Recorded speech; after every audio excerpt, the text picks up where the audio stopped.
आपका स्वागत करके मैं बहुत प्रसन्न हूं। मैं खुद चलकर आपको लेने आता, परंतु अस्वस्थ होने के कारण नहीं आ सका। इतने वर्षों बाद आपसे भेंट करके मुझे भी अच्छा लग रहा है। लंदन में मिले थे, वो दशहरे का दिन था। हाँ, तब वहां इंडिया हाउस में भी आपके स्वागत का सुअवसर प्राप्त हुआ था। बहुत समय बीत गया। आपने रत्नागिरी में हरिजन उद्धार का जो काम किया वो बहुत प्रशंसनीय है। हरिजन? हाँ, मेरे विचार से शूद्र शब्द का इस्तेमाल हमें नहीं करना चाहिए। उसकी जगह हरिजन कहना ठीक है। हरिजन तो हम सभी हैं। आप जिन्हें हरिजन कह रहे हैं वे शोषित हैं, पीड़ित हैं। मेरे विचार में जिस जाति व्यवस्था, कास्ट सिस्टम ने उन्हें इस दशा में लाया है उसे समाप्त कर देना चाहिए। नहीं नहीं, ऐसा करने से तो उलझनें बढ़ेंगी। कास्ट सिस्टम में मेरा पूरा विश्वास है। वो हिंदू धर्म से अलग नहीं है। 4 वर्णों में विभाजित ये व्यवस्था हिंदू धर्म का आधार है। वो नेचुरल है और जरूरी भी। छुआछूत इसके कारण पैदा नहीं हुई।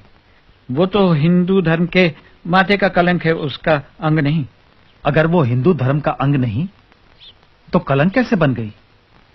छुआछूत को समाप्त करने का एक ही रास्ता है, कास्ट सिस्टम को मिटा दिया जाए। कास्ट सिस्टम में महान शक्ति छिपी हुई है। इसके कारण हिंदू धर्म बिखरने से बच गया है। बच नहीं गया है महात्मा जी। कास्ट सिस्टम के कारण हमारा धर्म, हमारा समाज समाप्त होने के निकट पहुंच गया है। जिन्हें आप निम्न जाति का कहते हैं, उन लोगों को अपने महान धर्म से अलग होने से बचाना है, और जो अलग हो चुके हैं उन्हें वापस लाना है। मैं भी धर्म परिवर्तन के विरुद्ध हूं, परंतु सदियों पहले जो दूसरा धर्म अपना चुके हैं उन्हें वापस लाने की कोई जरूरत नहीं है। उन्हें वापस आना भी नहीं चाहिए। सोच समझकर, भले बुरे का विचार करके अगर कोई व्यक्ति हिंदुत्व को अपनाना चाहे तो उसे वापस अपने मूल धर्म में आने की स्वतंत्रता क्यों न दी जाए? हमारे धर्म के लोग कुछ ऐसी परिस्थितियों में घिर गए हैं कि दूसरे धर्मों के अनुयायी उन्हें अपने बराबर आने का लालच देकर धर्म परिवर्तन पर मजबूर कर देते हैं। इसीलिए मैं कहता हूं, जिन प्रथाओं ने हमारे बीच ऊंच नीच का भाव लाया है, अब उनका कोई उपयोग नहीं है। मैंने उनके पुतले जला दिए हैं। इस प्रकार तो हिंसा बढ़ेगी। यह हिंसा नहीं, संघर्ष है। संघर्ष और क्रांति से नई उपयोगी व्यवस्था का जन्म होगा। आप भी तो स्वतंत्रता प्राप्ति के लिए संघर्ष कर रहे हैं, क्या उसकी कोई सार्थकता नहीं? मेरा आग्रह इस बात पर है कि आजादी उचित और नैतिक साधनों से प्राप्त हो। लोग अहिंसा के मार्ग पर चलें। इतने विशाल देश को स्वाधीन कराना है। शत्रु भयंकर साधन संपन्न है। उसका सामना बिना हथियारों के कैसे संभव है? शत्रु के पास इतने ज्यादा हथियार हैं कि हम अपने थोड़े से हथियार लेकर उनके साथ बिल्कुल लड़ाई नहीं लड़ सकते।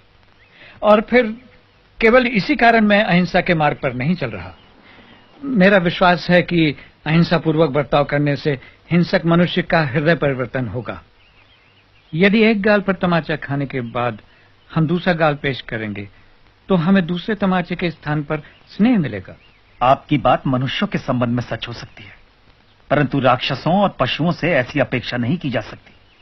जिन हत्यारों ने जलियांवाला बाग में सैकड़ों निर्दोष निरपराध लोगों को गोलियों से भून डाला, उन्हें दूसरा अवसर नहीं दिया जा सकता। श्री कृष्ण को अंत में कंस और शिशुपाल का वध करना ही पड़ा। देश की रक्षा के लिए सेनाएं तो चाहिए। संपूर्ण अहिंसा का लक्ष्य असंभव है। महान लक्ष्य चाहे कितनी दूर हो, उसे सामने रख करके ही हम उसके निकट कहीं पहुंच सकते हैं। हमें उसकी ओर चलना है, उसी ओर चलना है।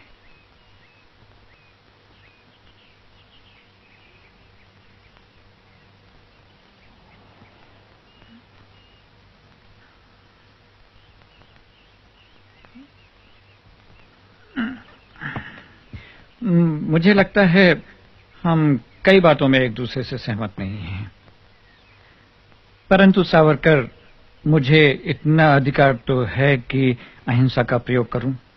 अपने निजी प्रयोग के तराजू में पूरे राष्ट्र को रखने से पहले राष्ट्र के हित और अहित की बात जरूर सोच लेनी चाहिए।